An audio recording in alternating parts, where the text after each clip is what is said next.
Estágio supervisionado, projeto de extensão. Aluna estagiária Ana Beatriz Batista Gomes, Universidade Anhembi Morumbi, 7º semestre Pedagogia, ano de 2022. Olá, alunos, tudo bem com vocês? Espero que sim. Sou Ana Beatriz, professora estagiária. Estamos em nossa videoaula para educação de jovens e adultos, com finalidade de aprendermos mais sobre conteúdo histórico, sobre a escravidão no Brasil em disciplina de História. Lembrando que nossa videoaula será conduzida através de conteúdos elaborados em fontes particulares que serão mencionadas de acordo com as nossas apresentações, certo? Também vamos lembrar que o conteúdo será essencial para discutirmos mais sobre o assunto que traz bastante impacto em nosso cotidiano e rotina. É importante entendermos o que ocorreu historicamente para que, ocorresse essas consequências que vivemos atualmente. Então, vamos lá?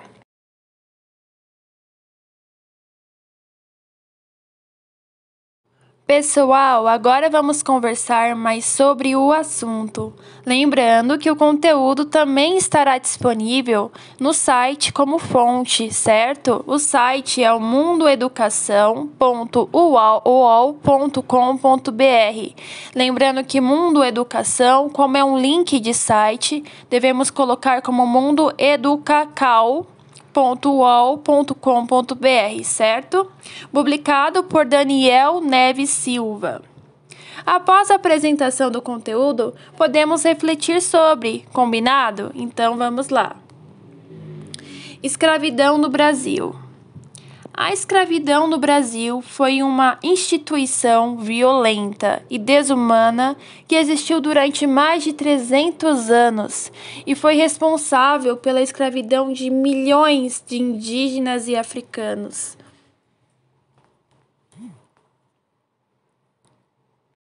A escravidão, portanto, foi uma instituição que se estabeleceu no Brasil por volta da década de 1530, quando as primeiras medidas efetivas de colonização foram implantadas pelos portugueses. Esta escravização ocorreu, a princípio, com os nativos, e entre os séculos XVI e XVII foi sendo gradativamente substituída pela escravização dos africanos que chegavam, no Brasil pelo tráfico negreiro. A escravidão no Brasil atendia à demanda dos portugueses por trabalhadores braçais, tipo de trabalho que os portugueses desprezavam. E nos séculos XVI e XVII, isso está relacionado principalmente com os trabalhos nas roças. A princípio, a relação de trabalho utilizada pelos portugueses foi a do escambo com os indígenas, mas logo optaram por implantar a escravidão.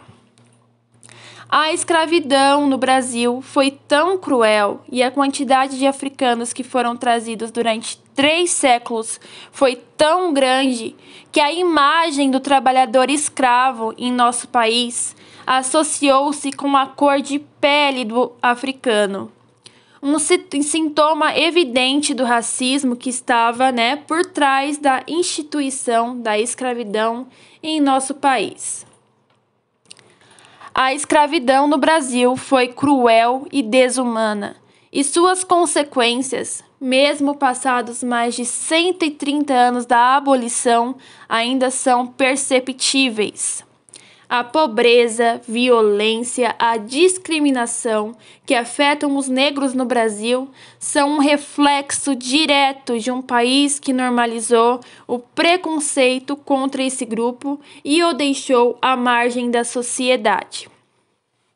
Importante nos atentarmos que a escravidão também afetou milhões de indígenas e disseminou preconceitos em nosso país contra esse grupo também. O reflexo direto disso, além do próprio preconceito contra os indígenas, foi a redução populacional desses povos, que de milhões de habitantes no século XVI passaram cerca de 800 mil, atualmente, segundo o IBGE.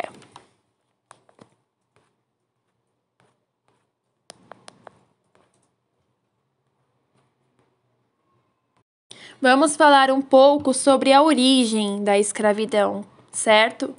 A escravidão no Brasil foi implantada nas primeiras décadas da colonização e aconteceu na década de 1530, quando os portugueses implantaram o sistema das capitanias hereditárias e deram início ao processo de colonização da América Portuguesa. Até então, a relação de trabalho utilizada pelos portugueses baseavam-se no escambo com os indígenas na exploração do pau-brasil. A partir de 1534, os portugueses implantaram as capitanias hereditárias. Com isso, passaram a incentivar o cultivo de cana-de-açúcar e o desenvolvimento de engenhos para produzir o açúcar. Como essa era uma atividade muito complexa e que necessitava de uma mão de obra, os portugueses encontraram na escravidão a saída para a falta de trabalhadores, já que eles próprios não queriam realizar o trabalho pesado. Assim, o primeiro grupo a sofrer a escravização foram os indígenas. Então, os indígenas foram a principal mão de obra escrava dos portugueses até os meados do século XVII, quando então começaram a ser superados em números pelos escravos africanos. Escravizar um indígena em comparação com o africano era muito mais acessível para os colonos portugueses, mas uma série de questões tornavam essa prática mais problemática. Primeiro, havia a questão cultural. Uma vez que os índios não estavam familiarizados com a ideia de trabalho contínuo para a produção de excedente, o que fazia parte da cultura europeia. Além disso, os indígenas eram vistos pelos padres jesuítas como rebanho em potencial para serem convertidos ao catolicismo. Isso criava um impasse muito grande, porque os colonos queriam escravizar os indígenas irrestritamente, enquanto que os jesuítas criavam barreiras para isso. Os conflitos entre colonos e jesuítas foram frequentes, e foi muito comum que os bandeirantes atacassem missões de jesuítas para que se possa ter a possibilidade de sequestrar os índios instalados lá e revendê-los como escravos. De toda forma, a pressão dos jesuítas contra a escravização dos indígenas poderia gerar inúmeros problemas jurídicos para os colonos que não os escravizavam em caso de guerra justa. A pressão dos jesuítas sobre a coroa para proibir a escravização dos indígenas resultou em uma lei proibindo a escravização dos índios em 1570. Apesar da lei, os índios continuaram sendo escravizados, sobretudo em locais que não tinham economia tão próspera e que a quantidade de africanos enviados era pequena. Outro obstáculo para a escravização dos indígenas era a suscetibilidade deles para as doenças como varíola, gripe, sarampo e etc. A falta de defesa biológica foi algo marcante na história da colonização da América. Ao longo desse período, aconteceram inúmeras epidemias que mataram indígenas aos milhares. A mortalidade dos indígenas também ocorria por meio de guerra e da própria escravização. Chamados de negros da terra, os indígenas eram até 3 vezes mais baratos que o escravo africano. O historiador Stuart Schwartz afirmou que, na década de 1570, um escravo indígena custava cerca de 7.000 réis, enquanto que um escravo africano custava cerca de 20.000 réis. E nessa época, era necessário que um escravo africano trabalhasse de 13 a 16 meses para que o seu senhor recuperasse o valor gasto. Como mencionamos, os indígenas foram a principal mão de obra escrava até os meados do século XVII. E existem inúmeros levantamentos que mostram que o número de escravos indígenas era superior nos engenhos instalados pelo país. Essa situação começou a se modificar aos poucos e foi a prosperidade da economia açucareira que permitiu que locais como Pernambuco e Bahia recebessem tantos africanos. Certo? Então, nós vimos a origem da escravização e começou pelos indígenas, pelo conteúdo que vemos, que foi apresentado para vocês. Agora vamos partir para a segunda etapa, que é a escravização de africanos. Vamos lá? Então, vamos falar agora sobre a escravização de africanos. Os primeiros africanos começaram a chegar no Brasil na década de 1550 e foram trazidos por meio do tráfico negreiro, negócio que fez fortunas ao longo de 3 séculos. Os portugueses tinham feitorias instaladas na costa africana desde o século XV e, desde então, mantinham relações comerciais com reinos africanos, dos quais incluía a compra de escravos. À medida que a colonização do Brasil se desenvolveu, a necessidade por trabalhadores era tão grande que fez que esse comércio prosperasse em larga escala. O sucesso do tráfico negreiro está relacionado dessa forma com a necessidade da colônia por trabalhadores, e esse negócio foi altamente lucrativo para os traficantes, assim como para a coroa. Ao longo dos 300 anos de existência do tráfico negreiro, cerca de 4,8 milhões de africanos foram trazidos para o Brasil, o que significa que nosso país foi o que mais recebeu africanos para serem escravizados ao longo de 3 séculos em todo o continente americano. O trabalho dos escravos africanos, a princípio, foi utilizado para atender às demandas da produção de açúcar nos engenhos. A vida de um escravo era dura e era marcada pela violência dos senhores e das autoridades coloniais. A jornada diária de trabalho poderia se estender por até 20 horas por dia, e o trabalho no engenho era mais pesado e perigoso que trabalhar nas plantações. Nas moendas, local onde a cana era moída para extrair o seu caldo, eram comuns acidentes que faziam com que os escravos perdessem mãos ou braços. Nas fornalhas e caldeiras, local de cozimento do caldo de cana, as queimaduras eram o acidente mais comum que atingia os escravos. Essa etapa do trabalho era tão dura que era reservada para os escravos mais rebeldes e fujões.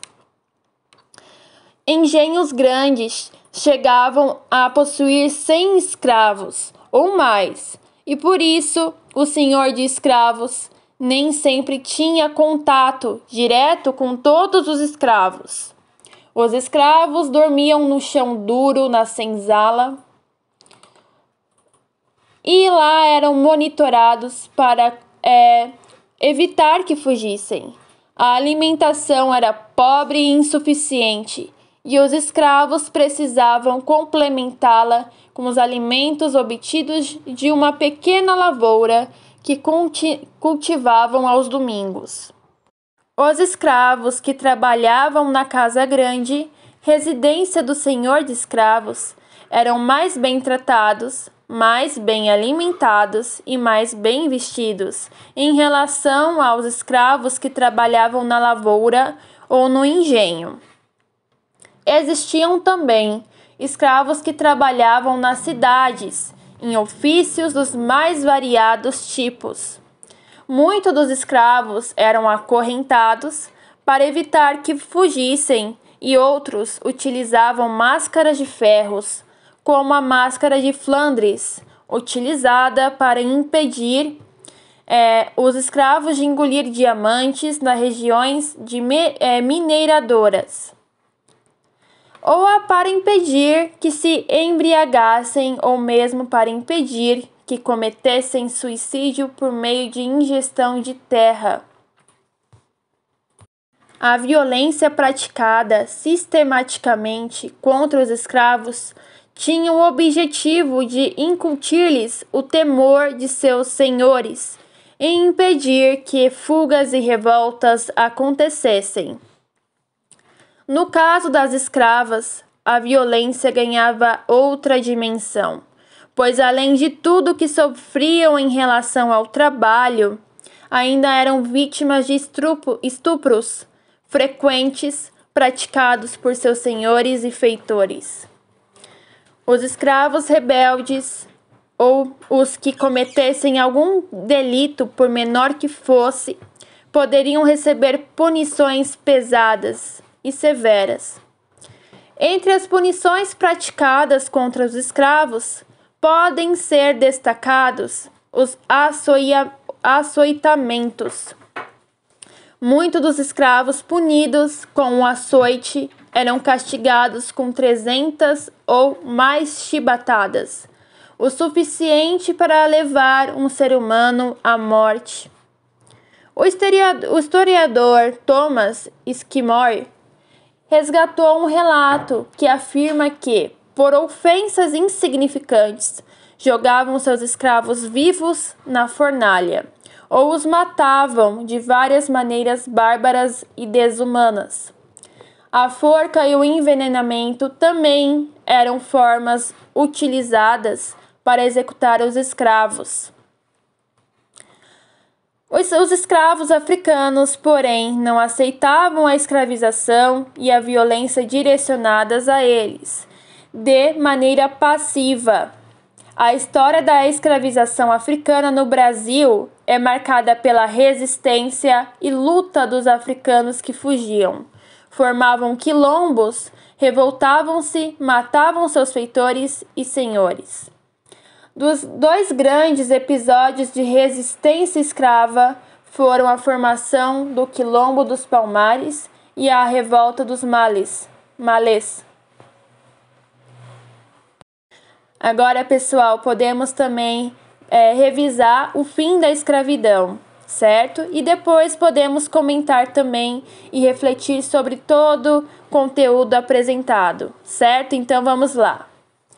Fim da escravidão.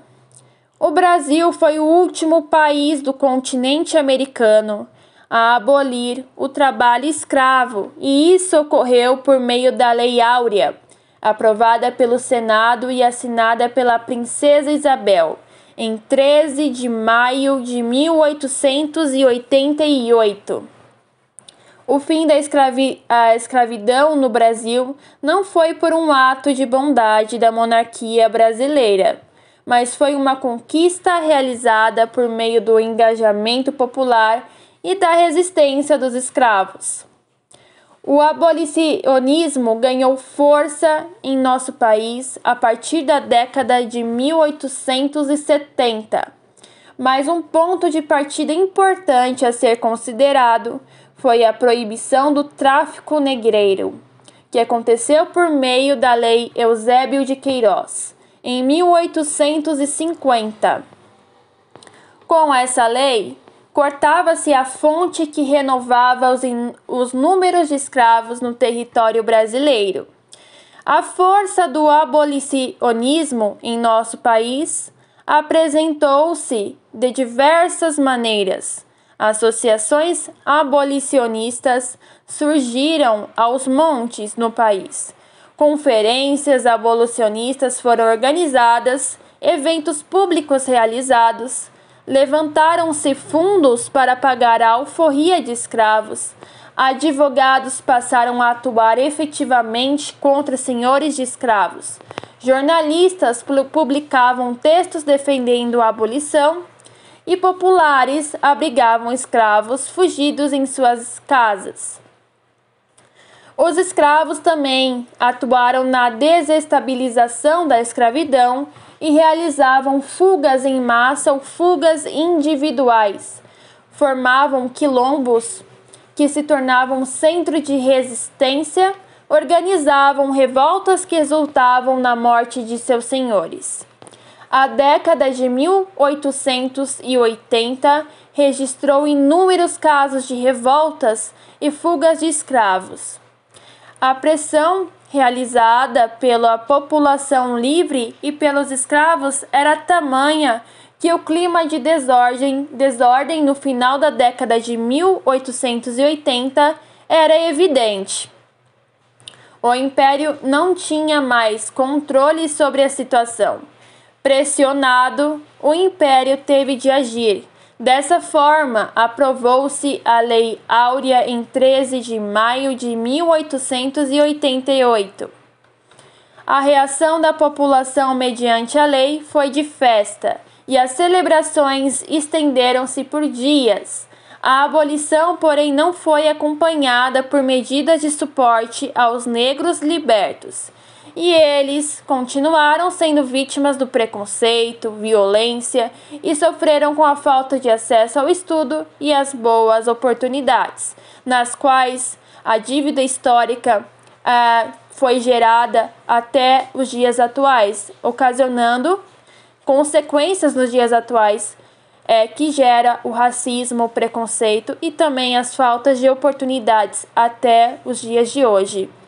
É isso que iremos conversar para poder refletir um pouco mais sobre o que ocorreu na história e o que atualmente está transcorrendo, para que a gente possa entender que atualmente as condições são diferentes mediante ao que ocorreu no passado, tá bom? Então, lembrando que eu vou passar novamente o link do site, no qual apareceu, no caso foi postado o conteúdo. Lembrando que foi postado o conteúdo no site mundoeducação.uol.com.br/História do Brasil/escravidão-no-Brasil, certo? Então é por esse link a fonte do conteúdo, no qual agora iremos conversar um pouco para poder refletir. E foi publicado o conteúdo por Daniel Neves Silva. Agora então, pessoal, vamos refletir sobre o conteúdo apresentado para poder entender mais, certo? Então vamos lá. Pessoal, então nós vimos pelo conteúdo proposto que a escravização tem muito impacto, com o racismo, através do racismo. Portanto, entendemos que tudo isso foi vivido nos tempos atrás, na escravização, de uma maneira que o motivo gerou uma série de consequências que não foram nada agradáveis até os dias atuais, para que essa situação percorresse há tanto tempo até os dias de hoje. Então, nós percebemos que através do tom da pele, da cor de pele, é designado o destino daquele indivíduo. O contexto de tudo isso é muito explícito, porque entendemos que através da cor de pele, aquele indivíduo tem, né? Aquele ser humano tem sentimentos, sensações, dores, prazeres iguais a todos os seres humanos, de todas as cores, as características raciais. Todos temos sensações, dores, prazeres, sentimentos, todos de uma maneira semelhante, nenhuma inferior ou superior. Mas através daquele conceito, né, da escravização, pessoas com tons de pele mais escuro eram inferiores, algo totalmente descabido, equivocado. E por esse motivo, eles eram, né, no caso, designados para fazer trabalhos braçais e, enfim, humilhados, com maus tratos, tudo por essa questão racial totalmente descabida, por motivações totalmente incoerentes, equivocadas, né? E tudo isso teve um grande impacto atualmente para essa população da negra, população negra, ou até mesmo por essas motivações, essas injúrias, né? Ocorreu todo esse contexto de desigualdade, preconceito, de falta de oportunidade, por uma simples característica que define o ser humano, né? No qual não deveria ser assim, porque a característica não define o ser humano, mas naquele pensamento da escravização traz essa dívida histórica na qual dificilmente irá ser paga de uma forma tão ágil, né, de curto tempo. Através dessa possibilidade da reparação da dívida histórica entre as questões raciais, envolve muito a possibilidade, né, através do ato da conscientização. A conscientização nós conseguimos, pessoal, através do questionamento e reflexão sobre o conteúdo, o tema proposto, a fim de entender e priorizar o que realmente traz o motivo dessa dinâmica e também o que realmente faz sentido. É um pensamento lógico, racional, que proporciona a igualdade, o bem-estar para todos, que essa é a forma mais condizente, uma forma mais lógica através de tudo isso, que é totalmente distante do pensamento arcaico de definir o ser humano pelo tom de pele e inferiorizá-lo, né? E isso totalmente é descabido e que gerou muito impacto, muitas consequências destrutivas entre vários aspectos para a população negra, né? Então, pelo conteúdo que já havíamos falado sobre a escravização e os impactos do racismo nos dias atuais, entendemos que o início da escravização foi com os índios e depois com os negros, e isso se tornou algo que era mediante a trabalhos braçais, no qual os senhores, os europeus, achavam-se, né, no direito de decidir que não iriam fazer os trabalhos braçais e colocar indivíduos para poder fazer, pessoas com sentimentos, valores tão iguais a eles, né? Mas por questão de diferença de cor de pele, eles achavam erroneamente que aquelas pessoas tinham que fazer aquele trabalho que eles consideravam inferior, por eles considerarem essas pessoas também inferiores. Algo totalmente descabido. Porém, esse impacto faz com que a gente entenda que até os dias atuais teve essa bagagem cultural, essa falta de oportunidades. É um ciclo, uma bola de neve. Ela foi aumentando, e isso desencadeou o que temos hoje, né? Que é uma realidade muito triste. Até os dias atuais temos racismo, sim. Ele deve ser combatido através de conversas, diálogos que remetem à reflexão, questionamento, e fazer com que tenha essa possibilidade de, através do questionamento e diálogo, poder ter ampliar, né, essa conscientização para todos da nossa sociedade. E então a distinção era feita pela cor e tom de pele, como havia dito, na qual até os dias de hoje gera grande impacto pela falta de oportunidade, enfim, os preconceitos na distinção que tanto no setor comercial, social, comercial não, desculpe, o setor social, econômico e também político. Como eu disse para vocês, através do questionamento e em seguida da reflexão sobre o questionamento referente ao tema proposto, conseguimos ter, né, esse plano de ação para poder fazer com que tenha a possibilidade de mudança, por mais que ela não seja rápida, através do começo e também da divulgação dessa temática, é possível fazer com que aos poucos todos nós possamos conscientizar. Porque o racismo está tão aprofundado, tão enraizado na cultura, infelizmente, que é através de muito debate, muito conhecimento, muita divulgação do conhecimento sobre o assunto, irá fazer com que essa mudança ocorra, né?